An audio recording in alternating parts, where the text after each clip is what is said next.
Okay, cool. What's going on, everyone? Welcome to another edition of Insightful Principles. My name is Kevin Jenkins, and you are now watching and listening to episode 23. I'm here with a special guest of mine, Stephen Lewis, and we have a great show outlined for you guys. I got a chance to meet Stephen, connect with Stephen through Instagram, through a mutual friend of ours that we have named Coy Brown. You all have seen him on this show before. And Stephen and Coy, they both are in the personal development lane. They both are great speakers. Stephen is also an author. He has written a book that we're going to discuss throughout this podcast called Just For You, The Fundamentals. And it's just a great book from looking before just reading the back of the book. It seems like it's a book that talks really about just father, parenthood in general, being a father, and just really instilling the principles of just being a father to his young boys. So we're really going to outline that throughout this show. We're also going to talk a lot about just brand, building a brand, and really talking about the value of when you're creating a brand. And I'm so excited that you've gotten a chance to join us. And how's it going? How you doing today? Thank you for coming on the show. Oh man, brother. Listen, man, Kev, I just want to thank you so much, man, for the opportunity and the privilege. I'm doing great today, man. It's a little dreary on the outside, Yeah. but it's all right. It's all right. You know what I'm saying? We understand that all things have its purpose and Mm-hmm. have the season, right? So Mm-hmm. I'm just embracing the day, man. How you feeling today? I'm doing great. I'm doing great, man. I Beautiful. can't complain. It's a little rainy here in Florida, but can't complain, man. Like I said, every day has its Okay. purpose, and it's a blessing to be alive. That's for sure.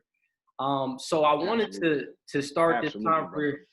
I wanted to start this conversation off. If you could kind of share with the world a little bit of who Stephen Lewis is and how you found your purpose through both just teaching and speaking. Well, yeah, no, that's a great question. Well, I mean, just in short, man. Long story short, I'm a servant. I believe that I've been called to be a servant, to help people, to provide answers to questions, and also to be able to provide solutions to problems. So above everything else, that's what I've been called to do, and that's really what I do. With my content, as far as self development is concerned, also, shoot, I might as well go ahead and let the cat out the bag. I'm actually in the next couple of months. Actually, in about the next month or so, I'm going to also be launching a program that's helping millennial men actually build their core values to help them master their decision making. So this is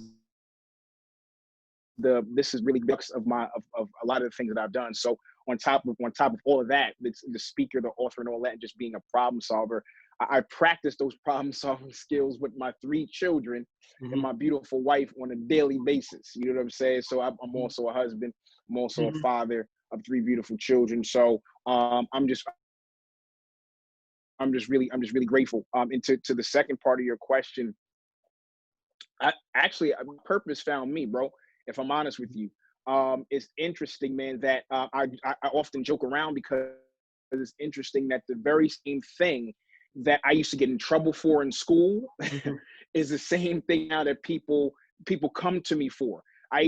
Listen. I could send you progress reports, and they're like, "Oh, he's a good kid, but he talks way too much." And Mm-hmm. it all I'm talking from pre-K all the way up to high school. And of course, as I got up to grades, it's like, oh, he's a distraction. And literally the teachers were saying that the students were more interested in what I had to say than what they had to say. Like teachers felt threatened when I was in the classroom, and that wasn't my intention. Mm-hmm. But what I realized is that people, when I spoke, people listened. And so what I decided to do, is use that for the good. So really, to your question, my purpose really found me, man. So I often tell people like, yo, I don't know what my purpose is.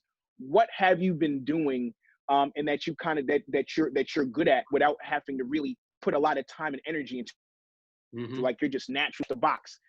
Mm-hmm. This is what you can do. So when people are starting to try to discover their purpose, I tell them, look at what you've already been doing, and I promise you, your purpose will leave you some clues. Yeah, I totally agree. It's crazy that you said um, when it comes to you speaking and teaching, that kind of found you. with my content with financial literacy. I feel the same way. Growing up in high school, I was the worst with money. You know what I'm saying? Even in my early 20s, I'm 26 now, but even in my early 20s, just made bad decisions, you know, when it came to my finances.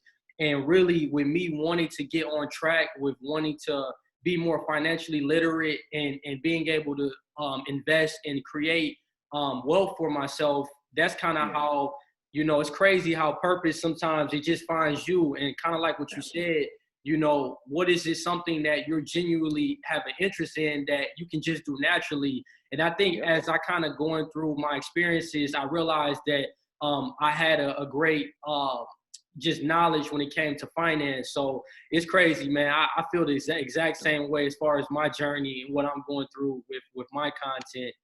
But thank you so much for sharing that. What I wanted to talk about next is what has been the biggest challenge that you have seen since going through this journey of creating your own lane through personal development? What's some of the challenges that you have seen with that?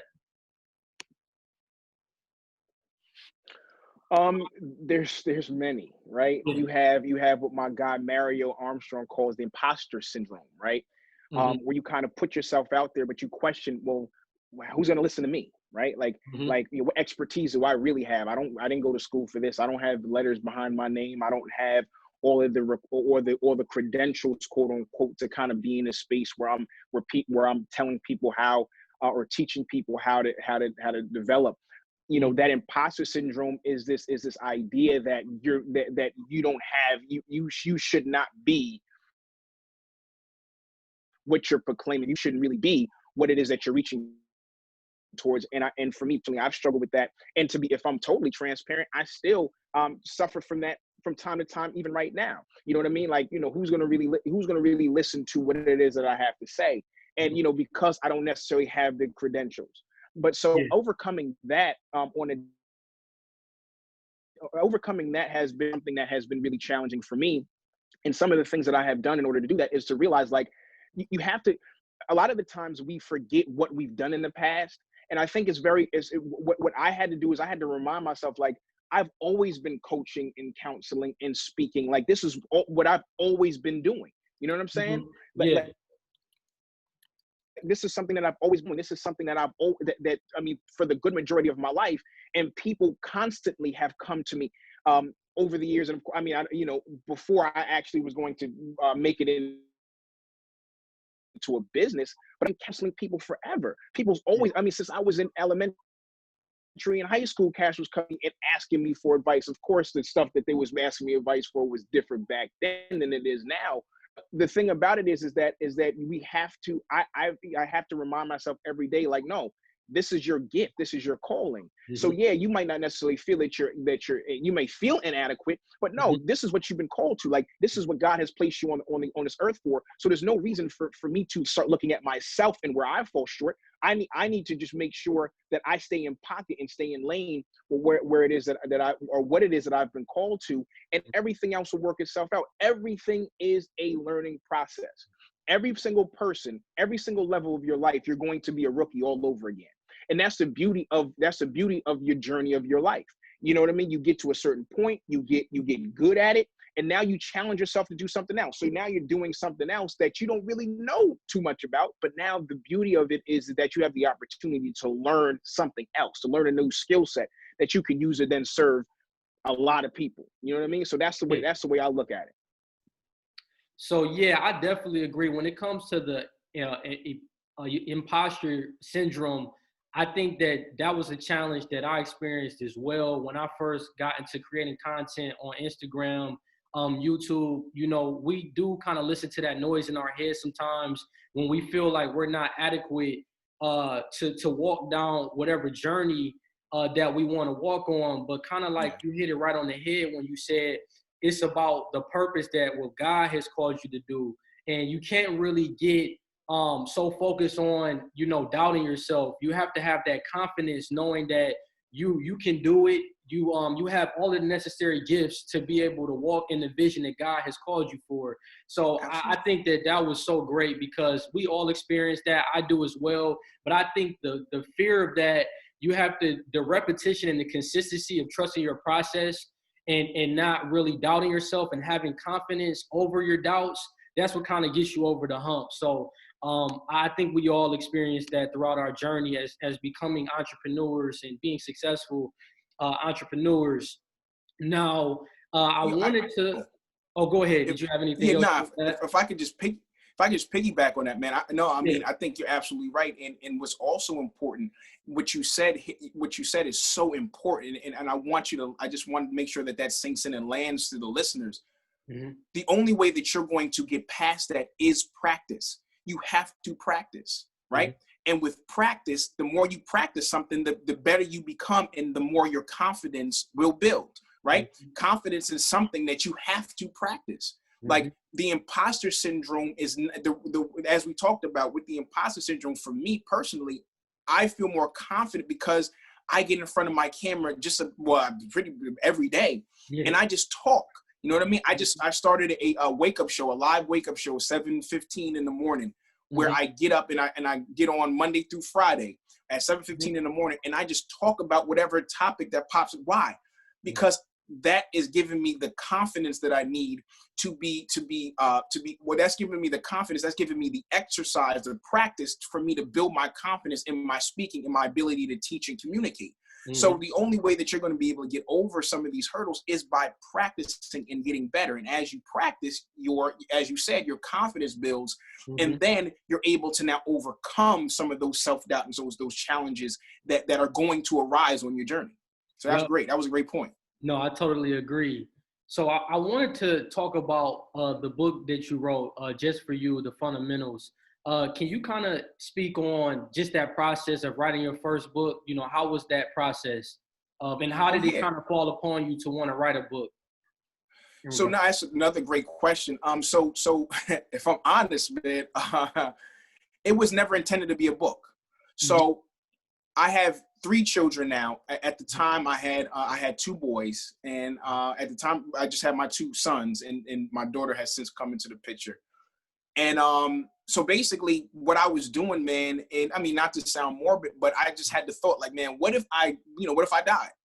And my wife would be a single mother of 2 boys, and my wife had all sisters, so she wouldn't know how to really help my kids navigate through certain crucial points in their development as men on their journey to manhood.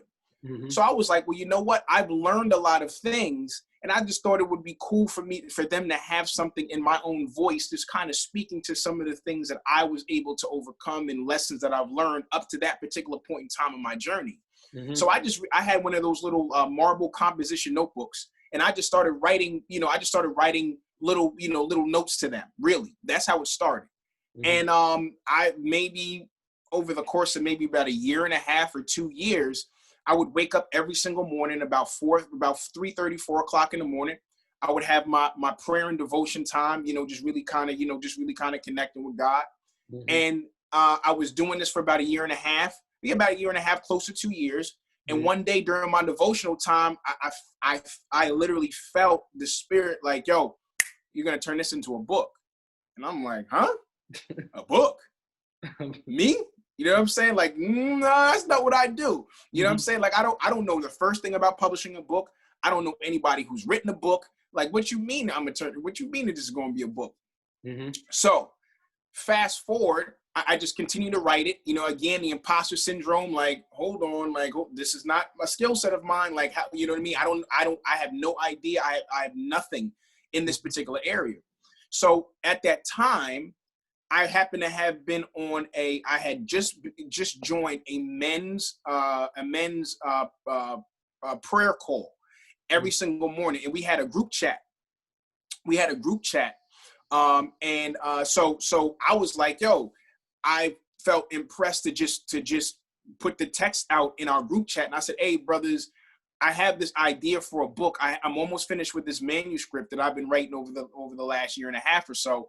Mm-hmm. I feel impressed to publish these writings, but I don't know the first thing about publishing. I'm not an author. I don't know anything in this space. Can anybody help me? Bro, when I tell you about 5 minutes later, one of the brothers hit me back and was like, oh, my best friend self-published 26 books of his own. Yo, let me give you his information. Yo, I hit him up the next day. As a matter of fact, I call. His name is David. I reached out to him. He called me back like the next day. We talked, we chopped it up. He gave me so much game. Like I had taken notes and all of that. And then after I finished with him, I was like, man, like I still felt as if I couldn't do it because it was so many little details. And so like 2 weeks later, he hit me up and he was like, yo, like I just started my own publishing company. So I know that we talked about the idea that you had. If you want, I'll walk you through the entire process of publishing your book. And literally, bro, like took me a year and a half or two just to get all the writing, get the manuscript together. Once I gave him the manuscript though, like literally from the time I submitted my manuscript, 2 weeks later, I had a book that was on Amazon, bro. Man, that's a blessing. I know I'm definitely going to have to be in touch with you as I'm working towards mine next year in 2021, because I want to go the self-publishing route too. But I feel the same way. I don't really know. I mean, Coy has kind of gave me a little insight, but it would be great to just connect with you on that, on just the process, or even connecting me with David, because I definitely, man, that's great to see that he walked you through that process and you were able to get on Amazon. So we'll definitely be in touch when it comes. Do that, man, and salute to you, man. It's a beautiful thing. And my man, my guy Jeremy, he said to me, man, once you publish your book, you live forever, right? Because it's a document that you wrote, your thoughts. You know what I mean? That's going to be around forever. You know what I'm saying? And I was like, dang, that's dope. So I salute you for even, challenging yourself to do that. A lot of folks would allow the lack of knowledge. To stop them. So I salute you for going for it. But yeah, we could definitely connect on it. And it's so much easier now than it was when I first published, when I went through the process. There's so many different things that you can use now that'll really kind of speed your process up. But definitely salute you. No, we will. Now, I wanted to, speaking on the book, Just for You, the Fundamentals, what are some of the takeaways, especially for the fathers out there? You don't have to spill all the beans, because definitely go out, everyone, and support. His name is Stephen Lewis, and the book is called Just for You, the Fundamentals. But for people that wants to get insight on exactly what the book is about, what are some of the takeaways, especially for our Black men out there, our fathers out there that have sons, they have daughters? I think the book focuses more on your sons as far as the fundamentals. I don't know if you talk much on fundamentals you would want to leave for your daughter, but what are those takeaways that you want fathers to take from this book as they're reading it? Well, look, I mean, the principles that I drop are definitely universal. If you have daughters, you could definitely read that to them as well. And what I would say is my takeaway, some of the takeaways that I just want the fathers, whoever it is that pick up the book, I want them to understand that it's okay if you don't have it all together, right? It's okay if you don't have all the information. I wrote that book from the place of where I was at that particular time. I didn't have all the information. I'm still learning and working through a lot of the principles that I drop in the book. I want people to understand. I really want whoever picks up the book to understand that you are enough. Where you are enough. And you use what you have, the tools that you have at your disposal, the principles, the lessons that you've learned, and you take the time to learn them and then share it. You feel what I'm saying? But I think for me, what you're going to get, or I believe what you're going to get out of the book, is definitely hope, motivation, inspiration to embrace your journey as a father, embrace your journey even as a single mother. You might be a single mother out there who is raising boys and don't really have much information. This is going to give you some, and that's why I call it Just for You, the Fundamentals, because it's the building block for young males to be able to, that young males can use as they're building and as they're walking their journey to manhood. So those are some of the takeaways. I mean, just as far as the very fundamental things of believing in who you are. Learning and getting to know who you are, the principle of having good character, having integrity, right? How to take, there's one particular chapter where I'm speaking directly to my sons learning how to take care of each other. And I think that's something that, particularly in our community, that's one of the things that we definitely want to zone in on is the necessity for us to take care of each other and to have good character, to have integrity. So without putting it all out there, it's just jam-packed with a lot of jewels that I believe that whether it's you're a single mother, whether you're a single father, whether it is that you might be a young man who never had a father in his life, or maybe you're a father who doesn't necessarily have a great relationship with their son, and you're just trying to figure out how to bridge the gap. There's just a lot of it's something for all of those different groups of people. So yeah, man, definitely go check it out. Yeah, I love that. I would definitely, for our viewers out there, definitely support the book, and you will get a lot of great insight when it comes to just, being a parent and instructing your children with the right fundamentals to guide them in life.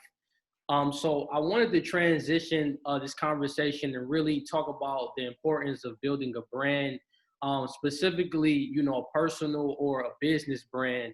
What are some creative ways that you can give our viewers on whether they're looking to build a personal or a business brand? What are some creative ways for them to do that?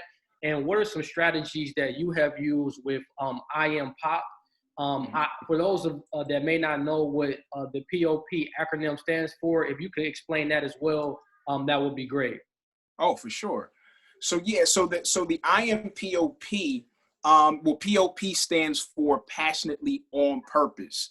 And the way that came about, actually, POP or Pop is a family nickname. Like my family's been calling me Pop since I was a baby. Mm-hmm. So it ended up, I don't know why. I've heard a number of different stories as to why it is that they call me that.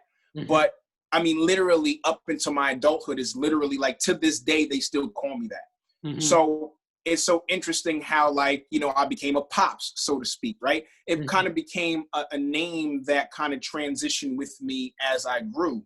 So it went from just a childhood nickname to now it's the theme of how I live my life. I live my life passionately on purpose. Every single thing my goal is every single thing that I touch, or anything that I go after, I go at it with a sense of passion, and on purpose, and with a sense of intentionality. So that's the acronym for you.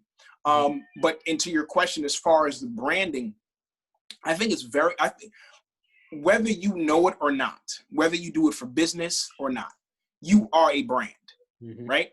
You are a brand. As an individual, you're a brand. So your brand is your brand is how you operate, is how you move. When people from the outside are looking in on you, they are defining what your brand is based upon your behavior, based upon how you move, how you talk, your actions, things along those lines. So I think it's very important that even if you're not necessarily building a brand for business, for profit, so to speak, that as far as personal development is concerned, you consider yourself a brand. Because if you consider yourself a brand, then you start thinking like a brand, right? Mm-hmm. You start to take more attention about how it is that about, again, your character, your integrity, how you're showing up to things, how you're presenting yourself.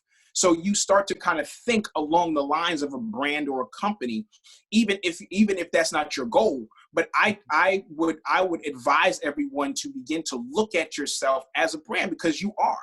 You're personally, Kev, you're a brand. I'm a brand, right? So how it is. So if we internalize that, then that's going to help us begin to navigate and start to be intentional about the different areas of our life that we're presenting to the world, right? So what that challenges us to do now is start to look inside, right, first, mm-hmm. and begin to work on our inside, so that this way what people see on the outside is going to be a true representation of who we are, and it's going to be a representation that is positive, uplifting, and encouraging, and inviting other people to be their own brand as well.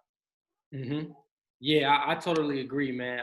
That's the first thing I learned, in college, that you are a brand. Everything that you do, the way that you act, the way you project yourself to other people in your environment, you have to look at it from a brand standpoint. So, Absolutely. you know, I think before you can get to building a business brand, you want to work on building your personal brand first and making sure that you're projecting the image that you see for yourself. And it all comes down to your value system and kind of, you know, the things that you hold as your core values. Now, I wanted to also talk about just trusting the process when you're discovering your authentic self. I know a lot of times when we are trying to build something for ourselves, whether it's a brand or a business, we're always trying to look at ways of how we can kind of quiet the noise in our head when it comes to our process. And I know we kind of mentioned it earlier throughout the podcast, but for our viewers out there that, you know, they're kind of stuck in their head as far as they're having a hard time trusting their process. I feel like we live in a world where social media, so many people are trying to compare themselves and they feel that they're not where they're at in life. And I think sometimes that can hinder us. But, you know, one way I've overcame it is just like not really paying attention to what other people are doing, but specifically trusting my process and prayer. Like, I'm a man of God as well. And I think that when you align yourself with praying and talking with God on a consistent basis, it allows you to be able to trust your process a little bit more. So can you kind of speak on how you trust your process when you discovered your authentic self? And kind of for our viewers, what words of encouragement can you give our viewers to quiet the noise in their head and really trust in their process when they're working on it? I love it. I love it. My father-in-law said to me, he said, young man, every flower blooms in its own time. Mm-hmm.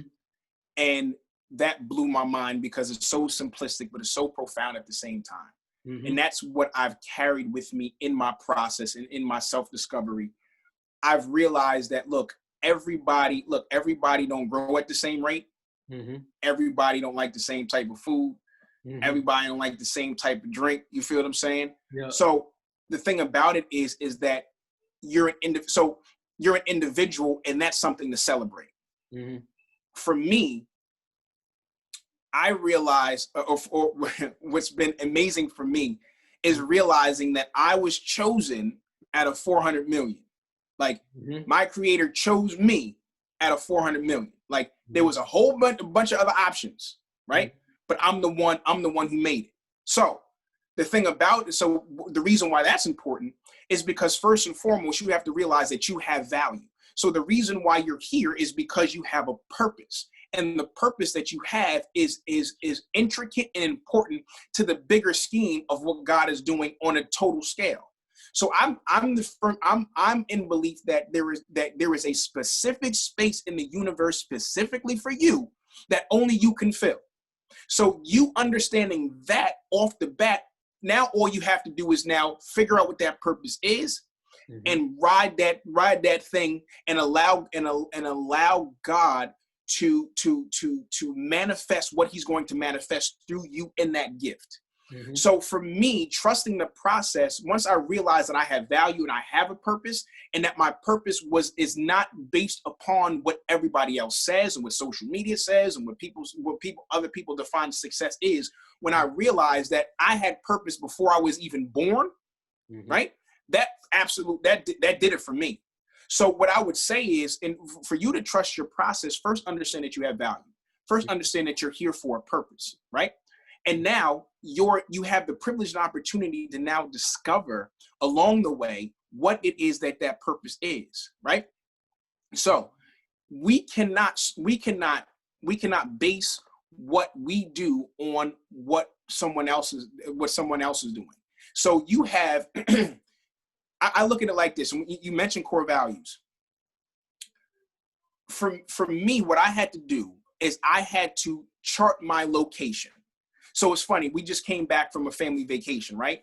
And before we can even pull out of the driveway, we had to put the address in the Waze app, right? And once we put the address in the Waze app, it pinned the address. And that now every instruction that they gave us, every turn, every exit, every whatever have you, was all in direction of where it is that we were trying to go, right? But what has happened is that a lot of us have not set our own personal location yet, We have not set our own personal location.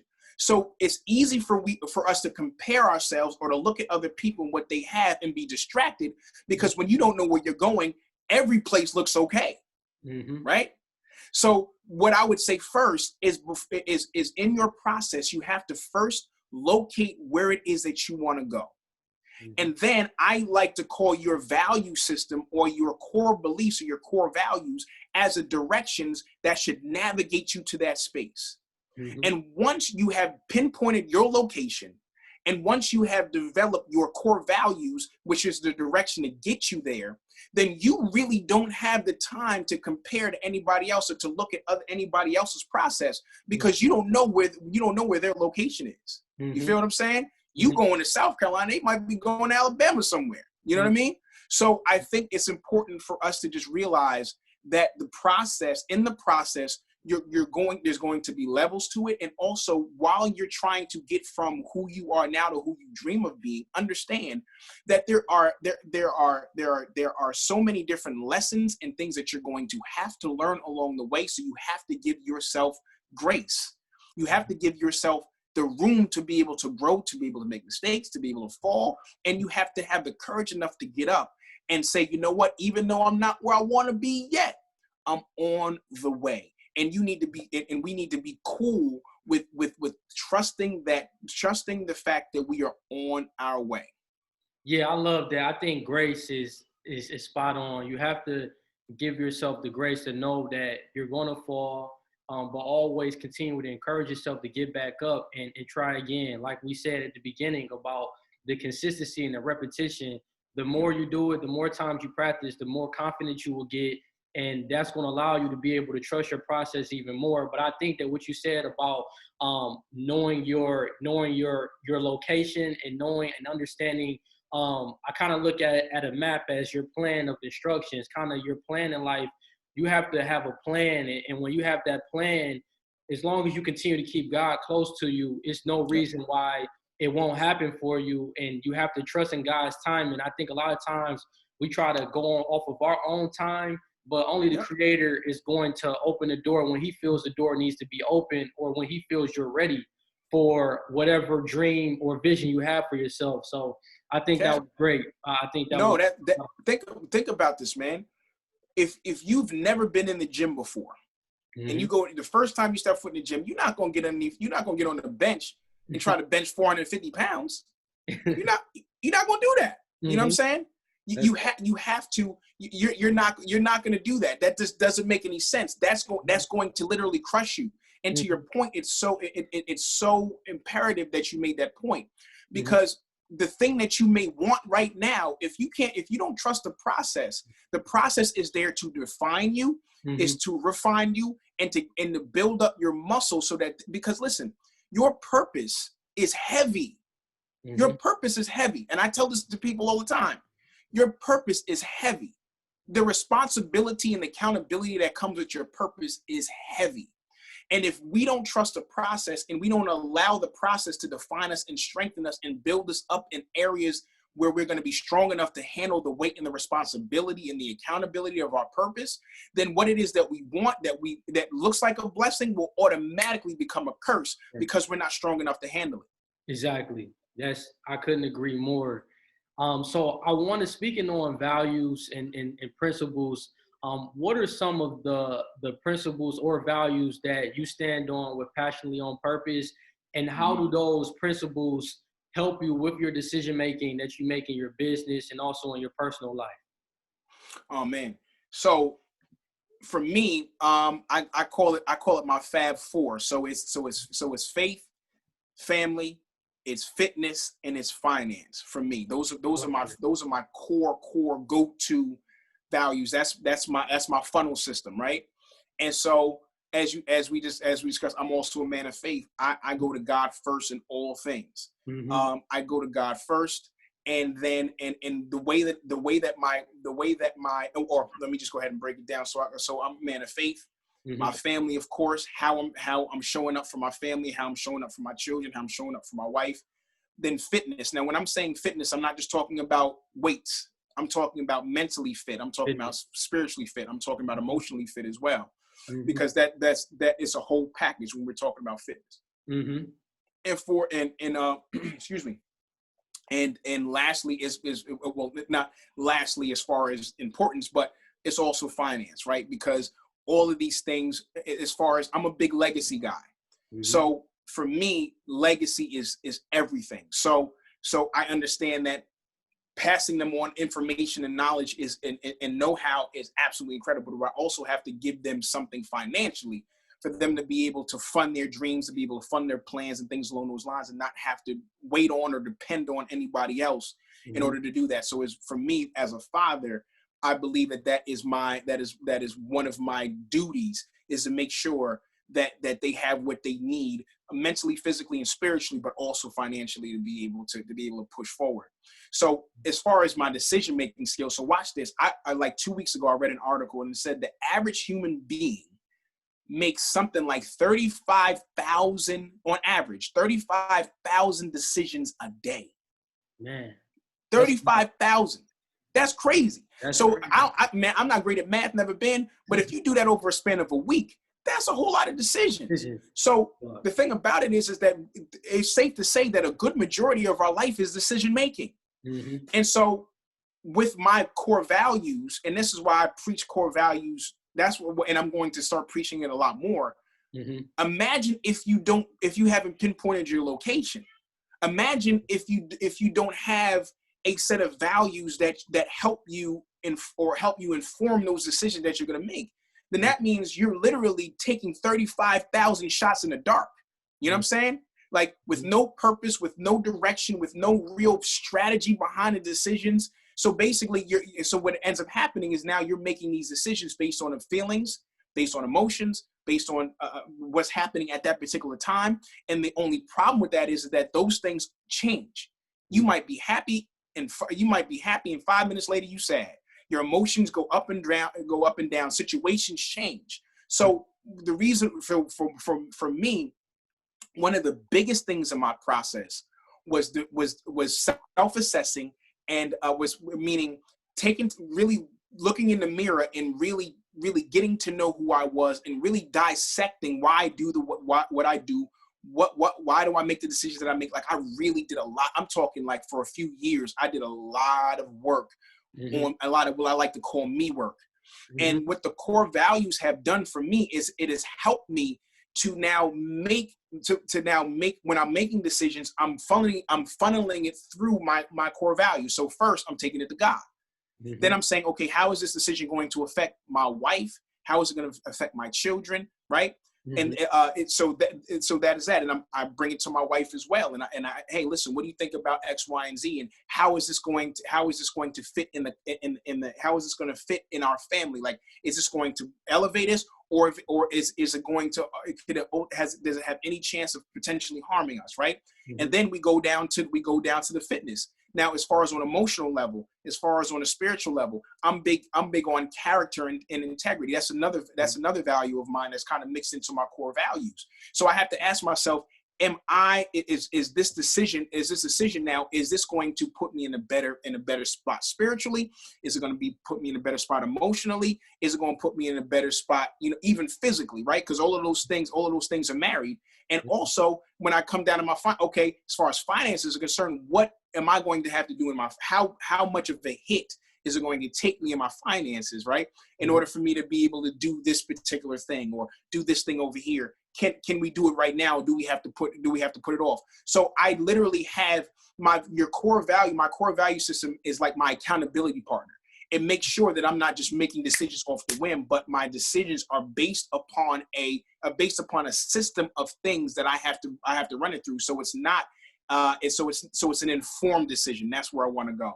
You're making an informed decision when you run it through your value system. So that's really how it's really helped me make my decisions, right? So your values, setting your location and setting your values is huge as far as your decision making, especially if you make it 35,000 of them a day.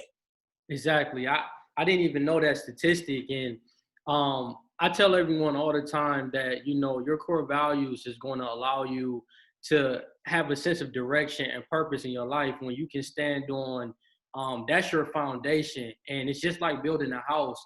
You're not going to build a house without a sound foundation of bedrock at the bottom of the home. So I think that it's all about getting your foundation right. So as you start to make certain decisions, you already know you're a man of integrity. You're not going to align yourself with people that don't carry themselves with integrity.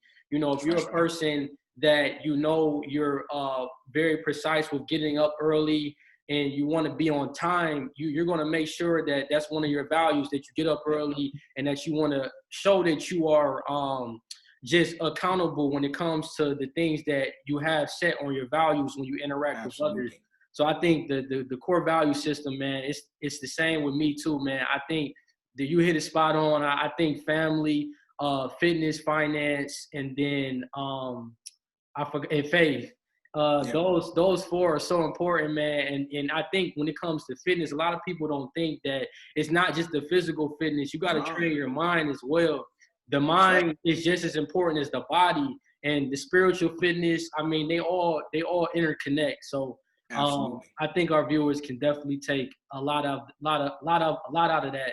Now, as we're coming to a close, I kind of wanted to wrap this up by just kind of discussing, you know, why it's so important to pour into the generation that's going to come after us. I know when I did read the small manuscript on the back of your book on Amazon, you talked about how you feel like your purpose is to be able to motivate and inspire millennials, such as teenagers and young adults. And I think as young Black men, it's so imperative that we do that, because we see everything going on in the world right now. And I think that us being a vessel and bringing more positivity and educating our community is so important. And it's what's going to allow us to be able to help add value to the Black community. So I kind of wanted just to wrap it up by you just talking on why it's so important, why you feel it's a mission for yourself to pour into the younger generation, specifically for the teenagers and the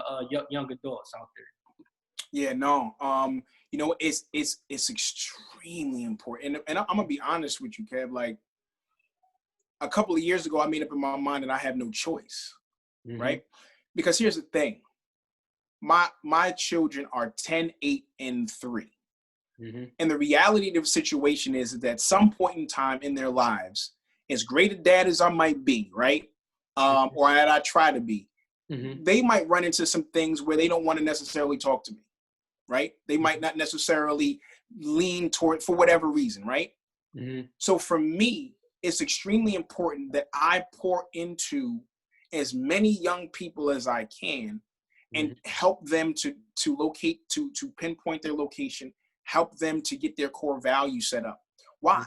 Because you know what's going to end up happening is I want to make sure that even if my kids don't go to me, they can go to somebody else that I've helped train up, or that I've been able to pour into, that I've been able to kind of help navigate through spaces that even if they don't want to necessarily hear from dad, they'll be willing to hear from this person over here. And I could be confident that what this person tells them over there is going to align with value, that's going to align with integrity and character, because I had the opportunity to pour into that person. So so for me, pouring into the next generation is absolutely, there's no excuse, it's a no-brainer for me. You know what I'm saying?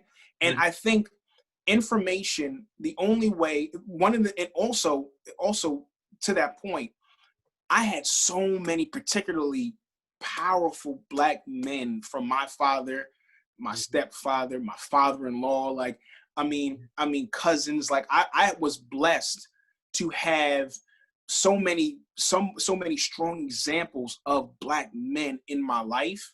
And I understand that there are people who didn't have that same experience. So I've also taken that into account, because there's some brothers that just need to heal, right? And there's so much potential in our community. There's so much power in our community. There's so much intelligence, man, and so much energy in our community. And for me, I'm saying if I could just serve the community with my gift as far as speaking, educating, and helping, as you said, help them build their foundation, their fundamentals, then they now can have a vehicle by which they can use that energy, that talent, and that intelligence to take over the world. So for me, like I told you in the beginning of the interview, I'm a servant, bruh. Like I'm a servant. And so I can't be a servant if I'm not willing to serve. So that's what I have literally based my life on, man. And it's honestly, that is what excites me the most about the gift that God has given me to be able to serve the next generation coming, man. And that generation is going to serve my kids, and so on and so on and so forth. So I'm just playing my part, bro. Like I don't even, it's nothing special at all. I just find myself as playing my position, man.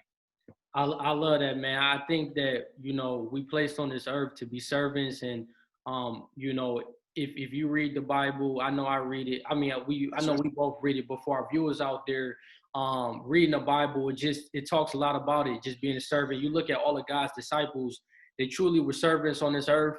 And I think that the way that we go about our life, it needs to be with purpose, and it needs to be serving others. So absolutely. I'm a big proponent of that. Before we get out of here, I did want to, did you want to share with our viewers how they can connect with you and just learn more about your brand? For sure. So I am, so you can hit me up on Instagram. That's really my hub for everything. So you can go to Instagram, and that is, and my handle is IAM_P.O.P. That's IAM_P.O.P. on Instagram. And literally, if you go to the link in my bio, everything that you can access to access me is right there. You can become a part of my text message community. On my text message community, I send out weekly motivational, inspirational quotes. They also get access to exclusive content as well. And I also do what I like to call random check-in calls, where I literally like randomly hit you up on IG Live, on IG Messenger, video messenger. And, you know what I'm saying, I give, 15, 20 minutes, and we just kind of build a little bit. So I just, try to, I do that with my text message community. And all the rest of my links, man, are right there. And of course, you can go to my page and just check out the content. And I believe that you'll find something that's going to really feed your soul. So, yeah, hit me up. Let's connect. I'm down. Thank you so much. And for everyone out there connecting with just the YouTube, please continue to like, subscribe, and share this video. We both will greatly appreciate that. And on the podcast side, please leave a review, rate the podcast, and I'll also put my link tree in the show notes so you all can connect with me and my Instagram links and all of those other handles. And just want to tell you, thank you so much, Stephen. I really appreciate the time with you getting on the show. This was a really great one, very valuable, and your insight is definitely just very commendable. And I thank you so much for joining me. Man, Kev, listen, man, the pleasure's all mine, brother. Thank you so much, man. I salute you. Keep pressing, keep using your platform, using your voice, man. It's needed. No problem. Well, thank you all so much for tuning in to another episode of Insightful Principles, and take care.